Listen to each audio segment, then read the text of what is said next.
From the nation's capital, this is the Fly Fishing Consultant Podcast with your host, Rob Snowhite.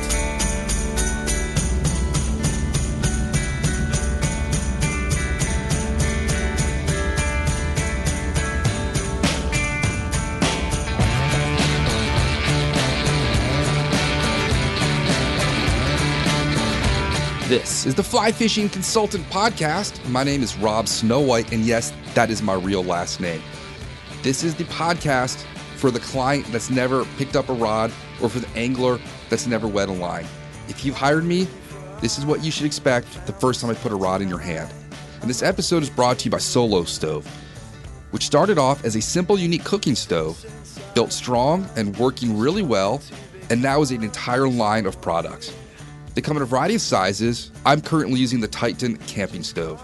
I first learned about these from neighbor Patrick, and then neighbor Rob had to buy one, and I've got one, so who's next? Don, Rick, Scotty, Brendan, Jeff? Once you see one of these in action, you have to have one. They're the most amazing fire pits I've ever seen. There's no smoke, there's constant heat, and they're portable. You can watch the vortex of combustion, which would make a great band name, as it burns. It is hypnotizing to watch the efficiency of how wood burns in these stoves. The Titan camping stove fits inside its own pot, which then fits in its carrying case. It runs on rubbish and twigs you can get along the shore, and once you get that fire going, it'll last a good 20 to 25 minutes without having to be refueled.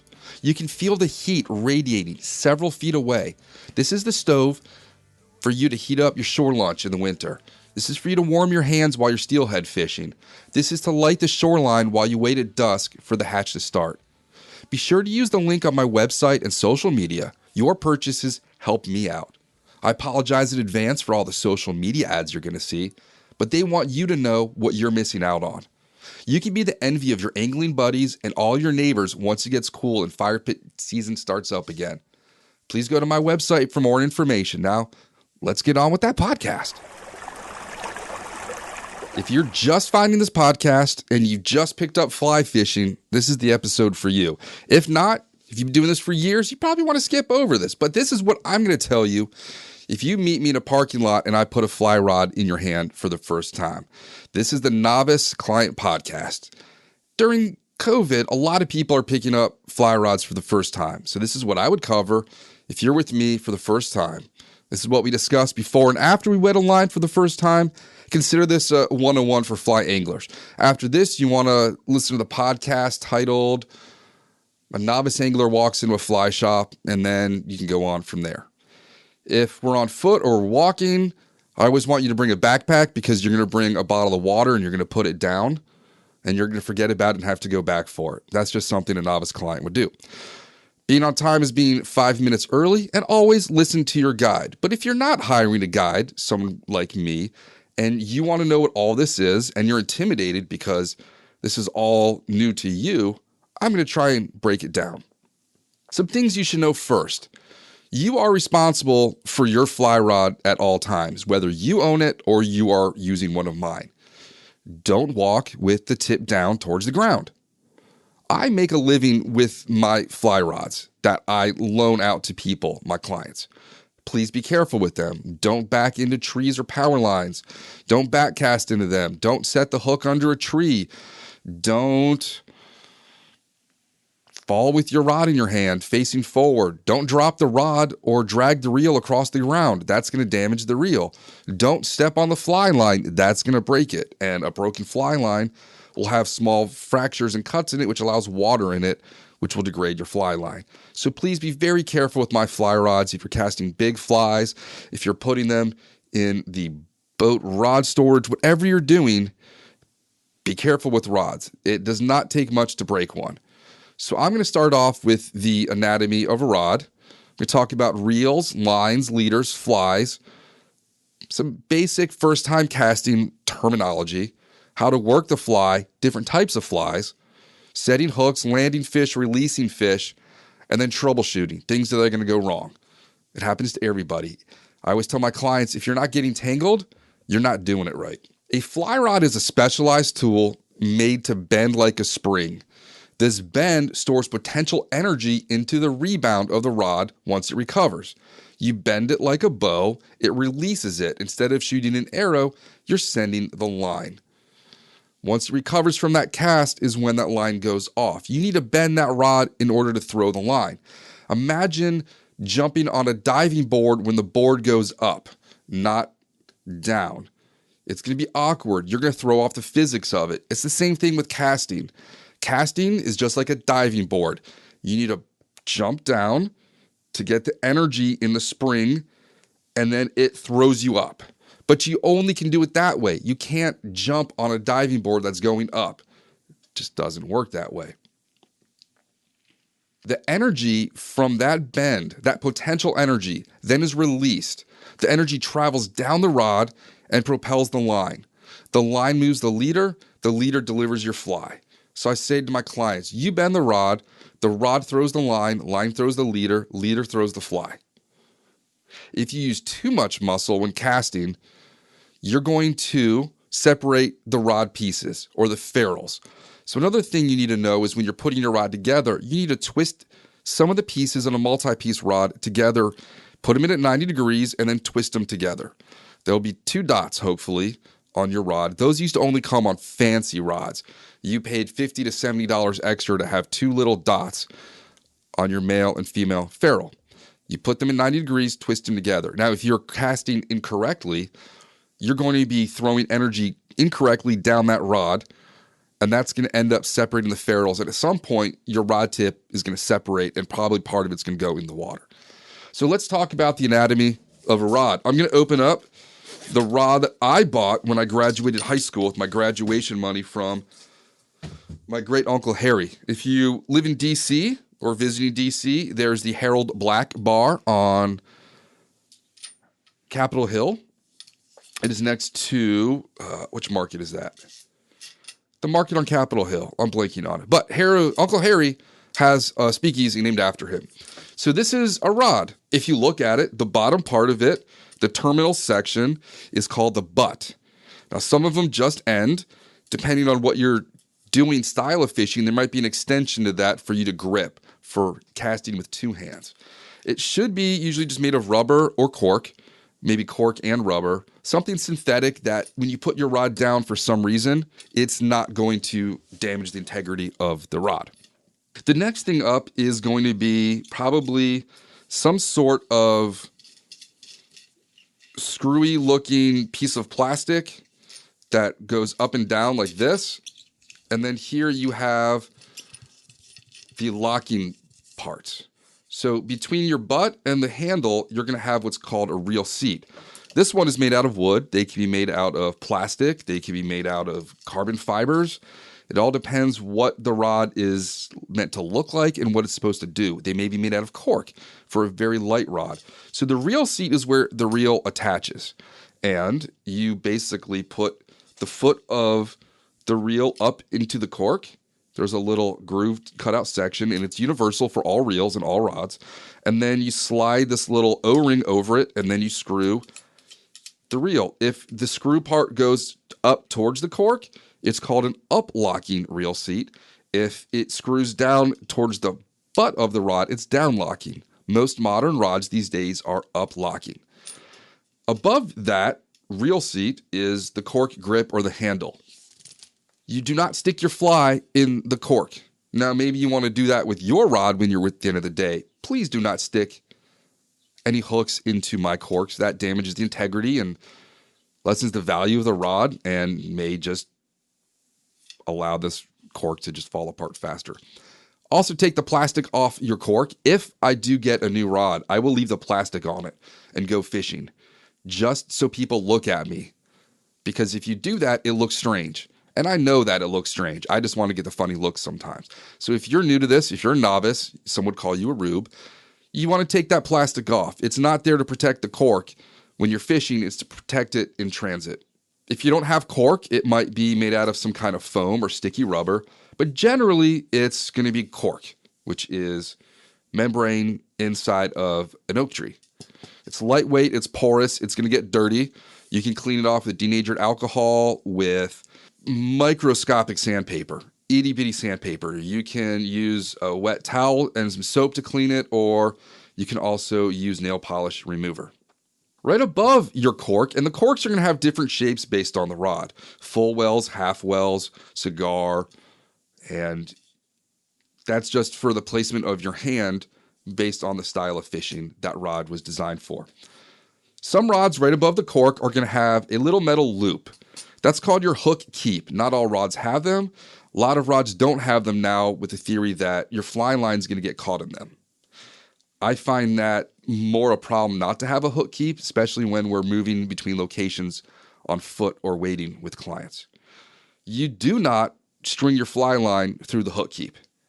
Now, people listening to this podcast that have been doing this for years probably laugh at that. They're like, of course not. Well, if you don't know what you're doing the first time you pick up a fly rod, you might be putting your line through it. I've seen it done. Above that, you should have some ink or a sticker or writing underneath the coating on the rod. This one has the make and model, Orvis, silver label. It tells me it's a mid-flex, which means this rod was designed back in the day under a system of flexibilities, and this one was in the middle. It was not a tip flex, which would be known as a faster rod. It was not a full flex, which would be known as a slower rod. This was in the medium action, and it was made in 1999, because I have 99 there. And then above that, it says it's 7 feet long. It weighs 3 ounces, 5 WT. The WT stands for weight. 5 is the line weight that this rod is designed to fit with. Imagine this rod is a shoe, and it's a size 5 shoe. It's made to fit a size 5 foot. You can always go up in line, but you can't go down in line. You can put your foot into a bigger shoe, but you can't put your foot in a smaller shoe. And then the next piece is my male ferrule, which would then go into the next section, and I'm going to twist these together. These don't have dots. So what I do is I put it together, I twist it down, and then I look up the rod through the guide to make sure that that first stripping guide is aligned with my reel and where the foot goes under the cork. I'm going to take my second piece now. Because this is a 7-foot rod, I can put it together in my office. Sorry if I'm away from the microphone right now. So now I've got my rod put together. 7 feet long. The biggest fish I've ever caught on this was about a 34 to 35 inch bull trout in Idaho. I've caught small fish, I've caught big fish. It was a rod designed for backpacking. You can take this rod absolutely anywhere and it'll catch absolutely anything. I've had this rod for a long time. So now we need to discuss the reel and how you attach a reel to this and how you would set the reel up. So let me grab a reel. And as I mentioned, you've got your stripping guide, which is going to be the big one. That's going to be their first guide, and then all the way up to the tip-top guides. So if I'm with a client and I refer to the tip of the rod or the butt of the rod, you now know those sections. You have new vocabulary to learn. The reel. The majority of the time, this reel is designed just to hold your line. If you're fishing tenkara, there's no reel. It's a fixed line attached to the tip of your rod. If you are fishing, this thing just holds your fly line. It's a storage unit, and it has several parts to it. The foot is going to be about 3 inches long. Mine wobbles. It's probably should just solder this. I don't know. I can't really fix it. That foot is what slides up into that gap in the cork and slides on the other end into that ring that you're going to slide up and lock in. Now, I have a handle on this one, which is the part you grab. This one has a rubber nub on it or a paddle. They could just be a little round piece of plastic. It could be wood. It could be carbon fiber, graphite. The line's going to be on this most of the time unless you're pulling line away. And when I say pull line away from the reel, you actually physically take the line and grab it and pull it away from the reel. It does not free spool like a conventional tackle. This line is attached with a brake system in there, and you got to give it a tug. So across the circumference from the reel is another knob, and that is just a balancer. That is, imagine someone's on a tightrope, and you've got the big balancing pole. You got one end and then the other end. So you got the weight of your handle, and then you have the counterweight balance. In the middle of the spool, there's going to be a little knob that allows you, it might be a lever, it might be a knob, it might be a pinch. Sometimes you just pull them apart. This is what allows you to separate. This is what allows you to separate the reel spool, which holds the line, from the actual reel. Keep it clean. There's grit and dirt in this one. I should probably wash it. Okay, so now you have your paddle, your handle, counterbalance, your opening device. On the back of your reel, it should say the make and model. This is old Orvis Bat and Kill Mid-Arbor 5. This is an old one that I picked up when I worked in Colorado 15 years ago. It's a fantastic reel. I use it for 6 to 8 weight lines. And let's talk about what you're seeing inside of the reel. So the internal parts are a drag system. So if you do separate it, you're going to see some things that look a little foreign. That's the brake system if you have a drag. If not, you have a spring and pawl. There's probably 2 metal triangles and some plastic circles they're near. If you need to stop your fish, you have to use your hand to slow it down. Friction from your hand. This has a drag system on it. So on the back where I had the names, Bat and Kill, Mid-Arbor, there's a dial. Now this one is triangular in shape and form, and it hurts my fingers. I never liked it. I prefer more of a dial, like on my hatch reel. And that determines the tension of the outgoing line, whether you're pulling the line out by hand or when a fish pulls line out. You're also going to have backing, probably white. It's nylon. It fills in between the innermost of the spool and your fly line. And what that does is it fills in the gap. So there's a smaller circumference for the inside of the spool. If you got a larger circle, you get more line off per spool of the arbor, which is what this piece is called, the arbor. Your backing's probably made of nylon. It should be about 100 to 250 feet long, just depending on the size of the reel and what you're fishing for and where. Bigger fish out of the ocean are going to run further. Carp in freshwater are going to run further. Bass and bluegill are not going to run. They're not going to take your line 100 feet downstream. So you don't really need one of these with 250 yards of backing for bluegill. There's going to be a knot between your nylon backing and the end of your fly line. Your fly line's going to be like 90 to 100 feet long. It's going to sit in large circles on here, and when you're fishing, you're pulling line off. When you're done, you reel up, go to another spot. For the majority of the time, you're not really using your reel. You don't need to spend a lot of money on a small reel unless you want to have aesthetics and nice sounds to it, because it's mostly a storage device. Once you get into larger rods, 7, 8, 9, 10 weight, bigger fish, bigger water, then you're going to need something with more backing and a strong fly line and a solid drag. Now, the next thing is, which side does the handle go on, left hand or right hand retrieve? The majority of people are right-handed, so you will hold the rod in your right hand and manipulate the reel and line with your left hand. That is known as a left hand retrieve. If you're left-handed, you're going to have the reel on the right side, and you're going to hold the rod cork with your left hand and manipulate the reel and the line with your right hand. Some people switch back and forth. They'll cast with one, reel with the other. Back in the day, they always said that your right arm, if you're right-handed, is dominant, so that's the one you should reel with. Well, if my right arm is dominant, it's stronger, that's the one I should be fighting the fish with. My left hand, you don't really need muscle to reel in.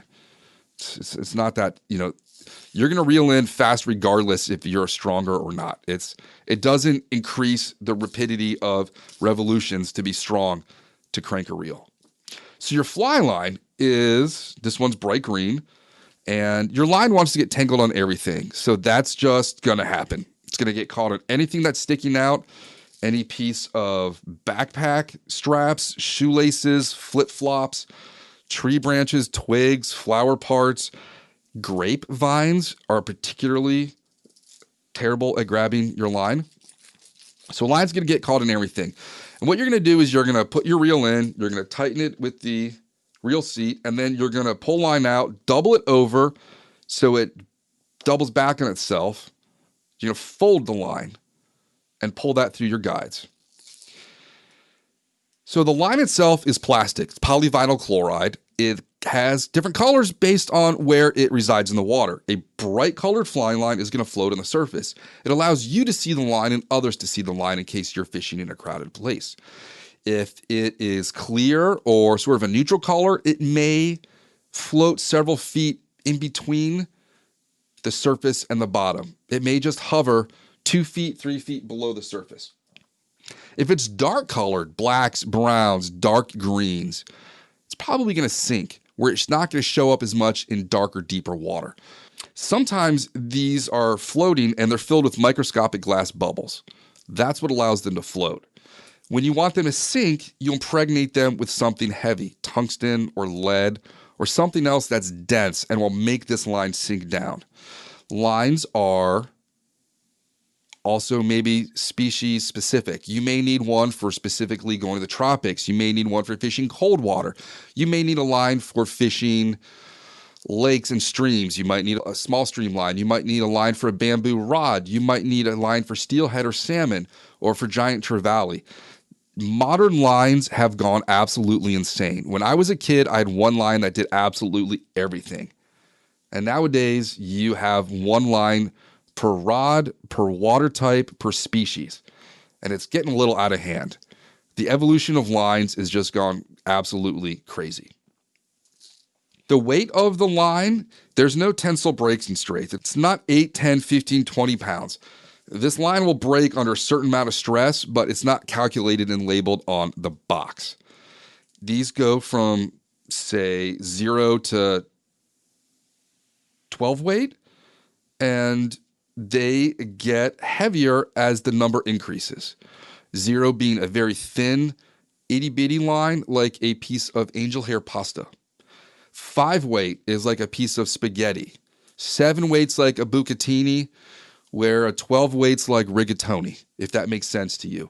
It increases in diameter and mass. The larger the number, the more mass this line has. A heavier line with more mass can throw a larger fly, and it can be thrown through the wind more easy because it can cut through that wind. You should have a loop on the back end of your line to connect it to your backing. A fly shop should be able to do all of that for you. There should be a loop on the front end to connect your leader. And that's what I'm going to discuss next. The leader is a clear piece of monofilament, either handmade or extruded through a machine. This separates the fly line from the fly, or the fly line from the fish. It allows for a delicate presentation to be sneaky, where they're not seeing the heavy weighted fly line splat on the water. And that is the purpose of it. It can be made by any fly fishing company out there. You've got Bass Pro Shops, Umpqua, Cortland, Rio, Scientific Anglers. Everybody has their own. They're all going to tell you they're the strongest, they're the best. The crazy thing is now that they're getting thinner and stronger, which is awesome. Art and I mentioned that in the last podcast. You should have a loop knot to the thickest end of your leader, and the average length of the leader is 9 feet. It should correspond about the length of your rod. You should be able to loop-to-loop connect it, and if you're going to make it yourself, that loop knot is called a perfection loop. And then if you make your leaders like me, you can visually see how they taper. Let's say for this reel, I would go 30 pounds, 3 feet of 30 pound, 3 feet of 20 pound, 3 feet of 10 pound. You'll see it progressively get smaller. There will be a large blood knot in between the 30 and 20 and the 20 and 10. If it's extruded through a machine, it's going to be tapered naturally, sort of like a car antenna. It's going to be tapered down. You can't visually see where the tensile breaking strength and diameter change unless you have a tool that measures tippet diameters. But each company now has different diameters per strength, so that might not be universal anymore. You can buy them pre-wrapped. You're going to have to undo them. They're going to be looped in a circle with one end wrapped around itself to hold it together. You're going to get your pre-made leaders tangled up when you undo them. The last section of your leader, the thinnest spot, is going to be called the tippet, the tip section. So my handmade leader would be the 10-pound section. is where I would tie the fly to. About every 5 flies you should change out your tippet. So you are going to have little spools, and if you buy a 4X leader, you're going to have hopefully 3, 4, 5X. You should have 1X below your tippet, you should have 1X of your tippet, and one smaller. Let's say you got a 9-foot 4X leader, and you want to make it longer, you can either add more 4X or more 5X to it. And as you cut it down, and you might end up at the 3X section, you need to add maybe a foot of 3 and 14 inches of 4X. Now, what is an X? Imagine you have got pizza dough in front of you. We're going to use nylon from a machine as an example. We're going to pretend it's dough. The first time you roll that dough out, it's 1X. So before you even roll the dough out, that lump of dough is 0X. The first time you roll it out with a rolling pin, it's 1X. The second time you roll it, it's 2X. The third time you roll it out, it's a 4X. The 5th time, or the 5th you roll it out, it's 5X, and so on and so forth. So it decreases in diameter the larger the number. It's inversely proportional. 10X is going to be like spider silk, where 1X is going to be like angel hair pasta. It's going to be tougher. So the bottom section of your leader closest to your flying line is known as the butt. That's going to be the heavy part. That might be 0X on a 4X tippet leader. I hope that's making sense. You should have something like nail clippers or nippers to cut your leaders as you add pieces to it. And you want to keep the leader out of your rod or guides, either when we're walking from spot to spot, when you're putting the rod away in storage, or when you are reeling in a fish. Just try to keep that leader out. Once you get it in the guides, then you got to get it out to make your next cast. And sometimes the knot on the end of your fly line might just be big and clunky and will not want to come out of the guides. So that's a breakdown of what a leader is. Please try to throw away all your pieces that you cut off, stick them in pockets, throw them in garbage cans. I tend to leave what's called a tag end, the piece sticking out after you tie the knot. I usually leave that on most flies in my leaders. Fish don't care. At least the fish around here. They don't know what leader is. Most of the fish that we encounter have never seen a human before anyway. So that's the rod, the reel, the leader. Let's talk about the flies. So the first time you're coming out with me, I'm going to tie a fly on. This time of year, it's going to be something floating, brightly colored, probably made out of foam. So there's 2 types of flies, generally speaking. You got a dry fly, you got a wet fly. I'm going to explain what fly we are fishing and why we're fishing that fly. So I'm going to say, listen, look around. Right now, all you hear are cicadas, crickets, specifically bush crickets, and some grasshoppers. If I'm quiet right now in my office, I can hear them through the glass that's closed. It's pretty loud out there right now. So right now, we're going to be throwing things that mimic what might be in and around. And those are going to be representative flies versus something that doesn't look like anything found in nature. Call that an impressionistic fly. This time of year, we're doing grasshoppers, crickets, popping bugs, things that are going to float. You can look in spider webs. There's a certain boat we pass when we're walking on shore that's covered in midges every day in the summer. And we point out to the clients, those are the midges. Look down in the water. All those white speckles are their skins from when they shucked last night. And due to that biomass in this body of water is probably why the sunfishes get so big there. And I'll go on and on for as many hours as you want talking nerdy like that. A lot of the time, if not 99% of the time, it's how we fish the fly, not what we're throwing. Listen to all the previous podcasts about that. Most of the time, the first time you go out, you're going to be moving your fly too fast. Fish do not want to chase down a meal where they're going to burn energy. The lion does not chase down the hungry springbok. It goes for the injured one. They want the easy meal where they're going to get fat and not burn calories. That's why people drive to a drive-through. They don't walk in because they're lazy. You don't want to burn calories and burn energy to get your food. That's why the drive-through was invented. So we'll discuss what the fly is. I have a box of flies that go from nymphs, wets, attractors, terrestrials, streamers, everything that we can open and look at, and I can explain the sizes, the materials, and what they're made out of. I'll get into flies a bit later. Now let's do that now. So there's different types of flies. What are they made of to make a dry fly? So you have dries and wets. Dry flies are going to be made of hydrophobic materials, things that keep water away from them. So they're going to be made out of something like foam or mammalian hair that's hollow, deer, moose, elk, something that's going to float. It could be made out of a feather from a duck's butt that has specific oils on it to make it float. They're going to represent different things. I mentioned the crickets, grasshoppers. It could be, and you're going to have to learn some bugs, caddisflies, mayflies, stoneflies. Those are your big three. Terrestrials are the crickets and grasshoppers, things that live on land and end up in the water versus things that are born in the water and end up on land, which is most things you're going to be fishing are going to be things that live in the water, end up on land, go back to the water to lay eggs, caddisflies, mayflies, stoneflies.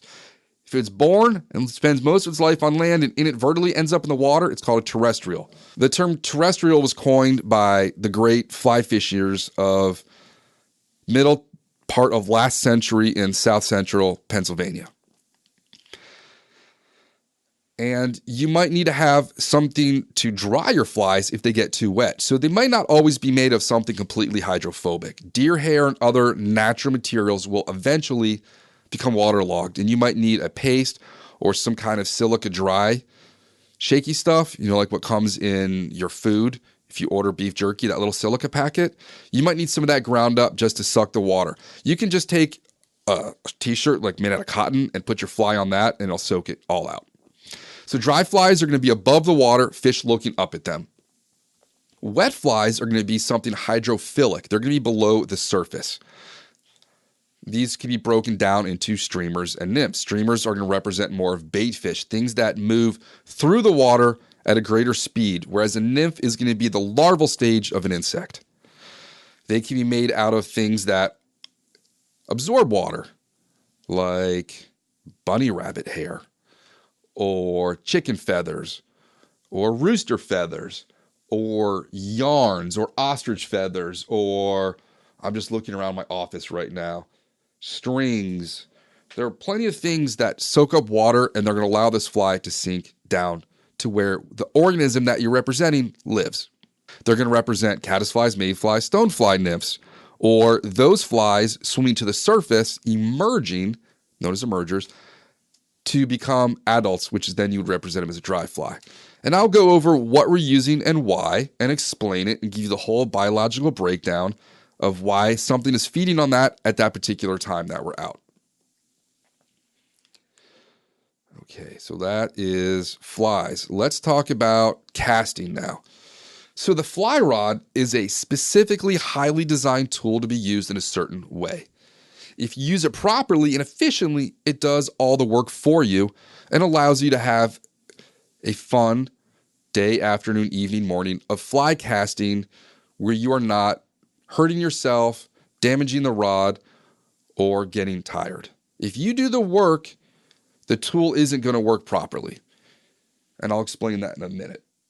So a fly rod is designed to do one thing, which is bend and throw your line. If you don't bend it properly, it's not going to throw your line properly, and it's just not going to work. There's the grip on the cork. I already mentioned that. Thumb on top. Joan Wolfe, one of the most famous fly fishing instructors of all time, she says you should grab your cork like you are holding on to a piece of luggage and then put your thumb on top, or you are grabbing a screen porch door. Your fingers go underneath, your thumb on top. Now, some people, if you follow George Daniel, fly fishing instructor at Penn State, he has a different grip, the 3-point grip. I usually teach my clients first time out, thumb on top, because I want you to be able to push down with that thumb. And if you hear my rod make that noise now, you can hear the reel seat moving because there's no reel on here.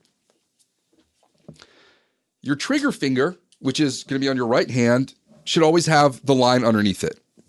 Trigger finger on the line. Your free hand should also be holding the line.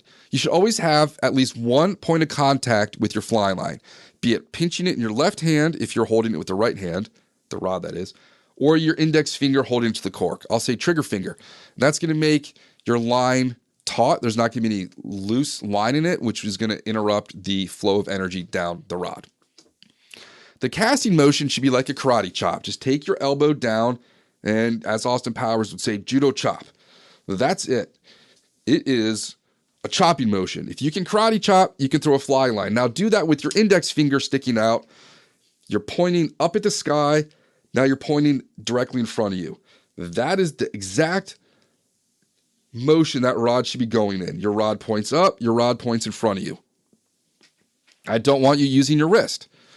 If you use your wrist, you are not casting the way this rod is designed. If you have a sleeve, stick the rod butt in your sleeve. Put a rubber band on your wrist. Put the rod butt in there. If you got a Livestrong bracelet, put that on your wrist. Put the butt of the rod in there. That's going to prevent you from using your wrist. And why am I talking about using your wrist? Because you're not casting the lure or fly or bait conventional style.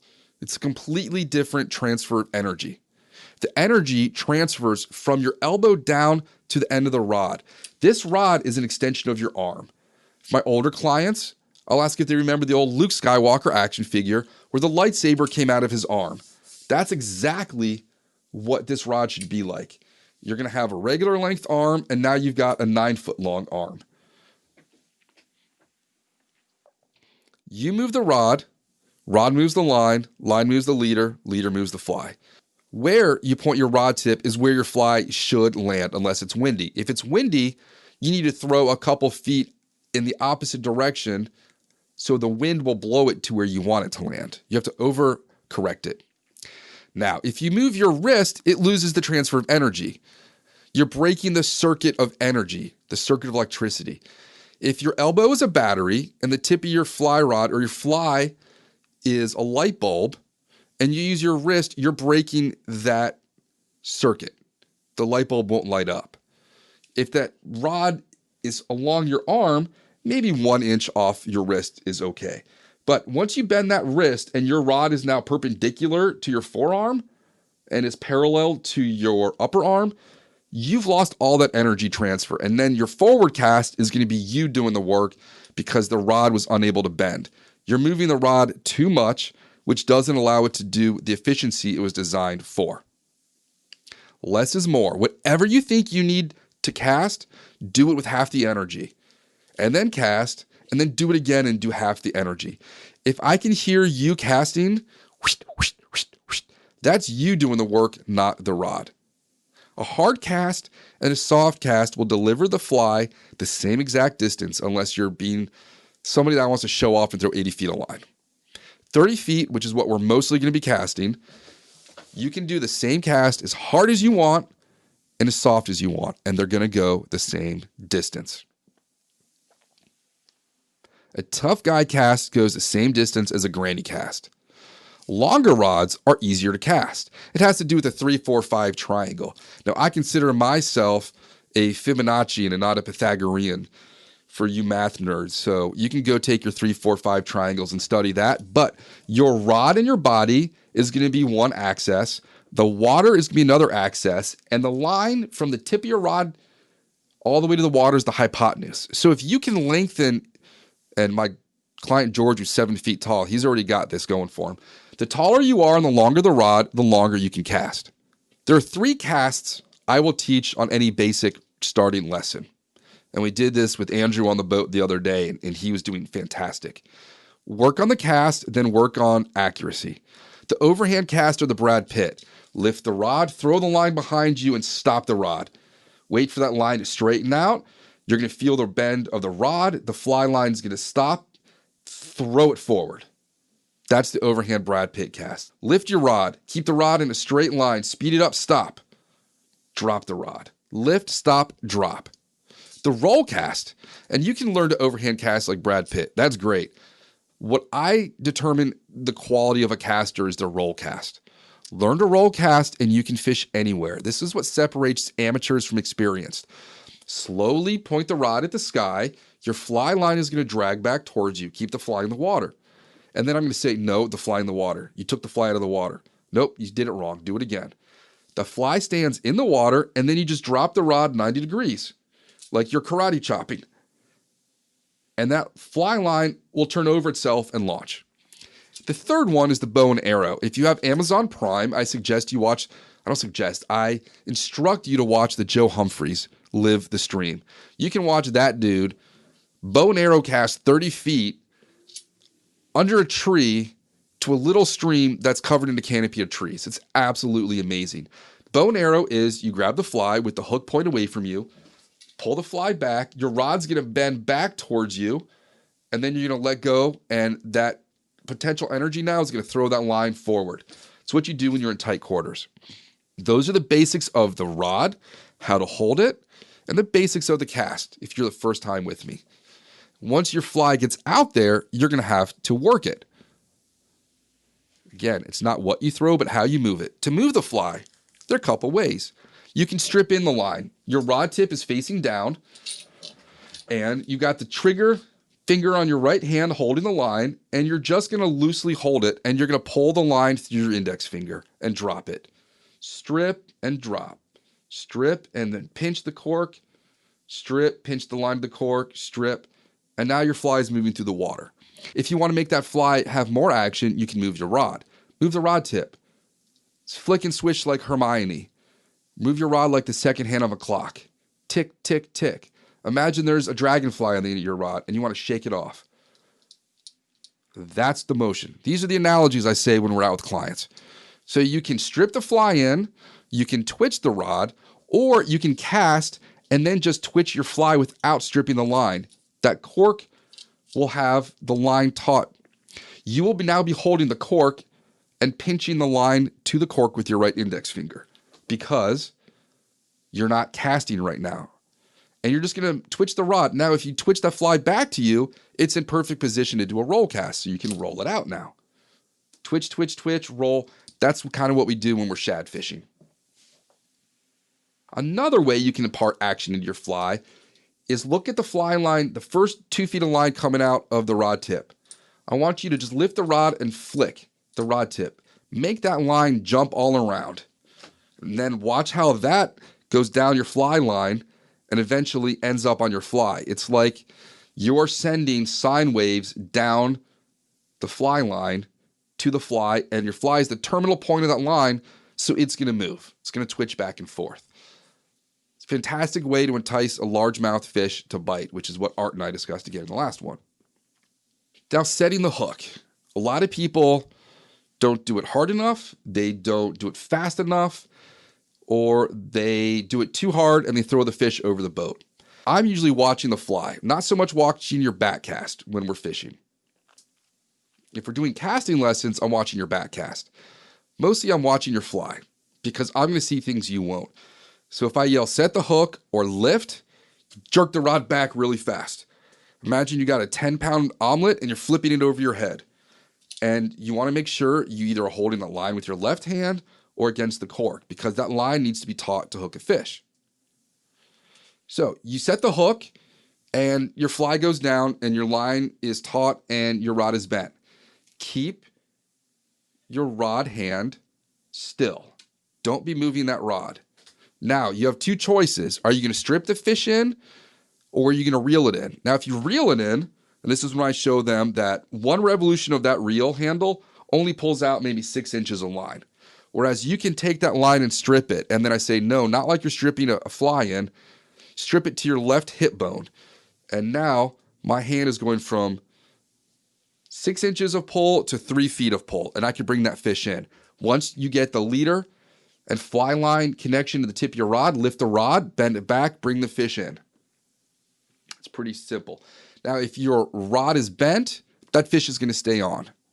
Don't drop the rod. Don't give them slack. We fish barbless flies. The only way they're going to come off is if they're slack, either from the fish jumping or you giving them slack line. Don't point your rod at the fish. That puts all the tension on the tippet of the leader. When you have the rod bent, that fish is now fighting the rod and putting the pressure on the rod. The same when you hook a tree or a rock. Don't be jerking back with the rod. Don't be pulling with the rod.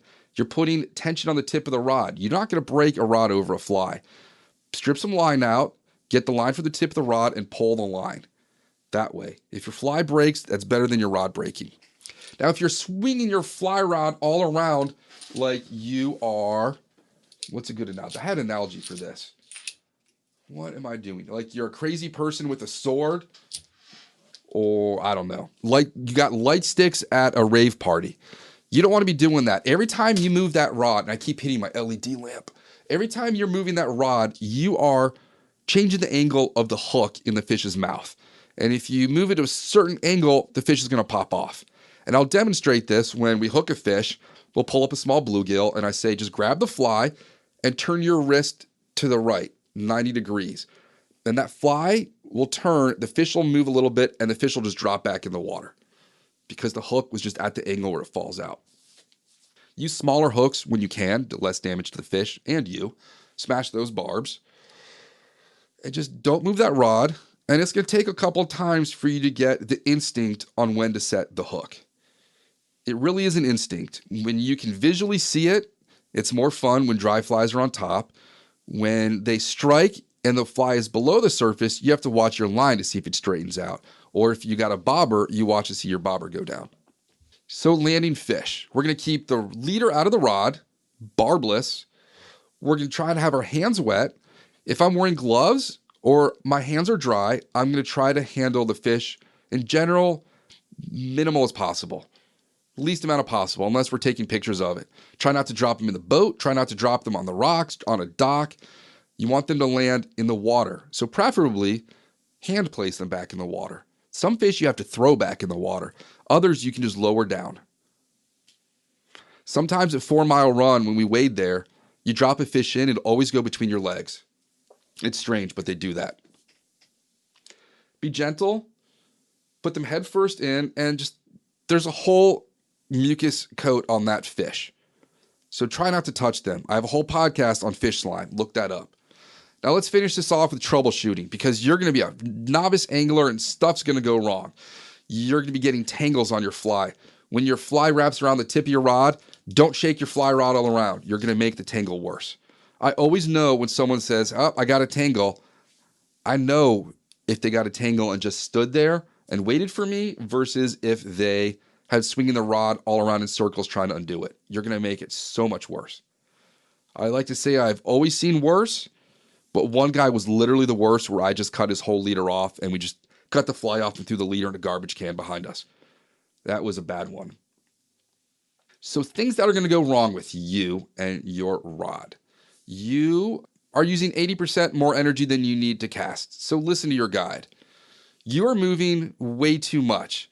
If you're moving the boat, you're moving your legs. Don't lean into your cast. Just move your elbow down. Stop using your wrist.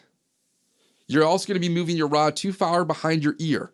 Stop that rod literally above, pointing at the sky, pointing at the satellite above you.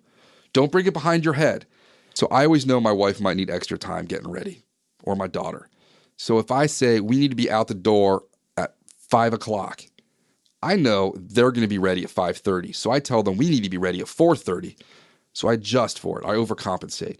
So when I tell you to stop your rod directly overhead, it might go 2 or 3 inches behind your head, which is where the rod should be. But if I told you to stop your rod 2 to 3 inches behind your head, you're going to hit your shoulder with that cork on the way back, and your rod tip's going to be hitting the water behind you, and that's just bad energy usage. So stop vertically, drop the rod down 90 degrees in front of you like a toll booth gate. Your power stroke is going to be when you deliver that fly, and you need to give it a good little pop on the way down, like you're hitting a nail on the head with a hammer, or you got a wet paintbrush and you're throwing paint at somebody. Your cork handle is going to be your paintbrush. That's your power stroke. Deliver that fly on the forward. Not more muscle, more bend in the rod. Keep that trigger finger on your rod. Keep that trigger finger on your line. Pull harder to get the line off your reel. And again, do not let that leader enter your rod tip. Don't put your hook in your cork. You have a hook keep for that, or you can wrap it between the foot of the reel and the rod, and then string it up to one of your stripping guides. Now, this is what's going to confuse you. Your line is going to get wrapped over the tip of your rod. So if you need to throw the line there's a loop that's going to be dangling. I will either say left over right or right over left. So if you need to go left over right, the loop's on the left side of your rod. You flip it over the right side, it comes off. If the loop is dangling on the right side of your rod, I'll say right over left. That's the tip of the rod. It might also be in the middle. Same analogy. Now, if it's around the butt, this will happen where you're holding the rod with your right hand and the line goes around the reel and over between the cork and your first stripping guide. So you're going to switch hands with the rod. Rod's in your left hand. Take that line, bring it back under the reel, grab it on your right. So if I say line over your tip, left or right, line over the butt, you have to switch hands and move them back. These are common mistakes that people are going to do the first time they go out fishing. So whether this is your first time picking up a fly rod ever, the first time in a decade, or you've been doing this for years, these are some of the things that I will discuss when I have a client for the first time. Each client gets a little bit of a different spiel. The flies are going to be different based on seasonality and what we're fishing for, but you can fill in the blanks with that. So I hope you enjoyed this episode of the Fly Fishing Consultant Podcast. Please reference my website and social media for solo stoves. Once you get one, your neighbors are going to want to get one. It's that awesome. The UPS guy, when he delivered mine, said he didn't know what they were, but he delivers them all the time. Trust me on the solo stove. That's it for the Fly Fishing Consultant Podcast. I got to go make lunch for my kid now and then start prepping for my client tomorrow. Every Friday afternoon is prep for client time. That's it for now. Thank you for downloading. Please visit solostove.com for more information. Thank you for joining us for the Fly Fishing Consultant Podcast. For more information or to contact Rob, please go to www.robsnowhite.com.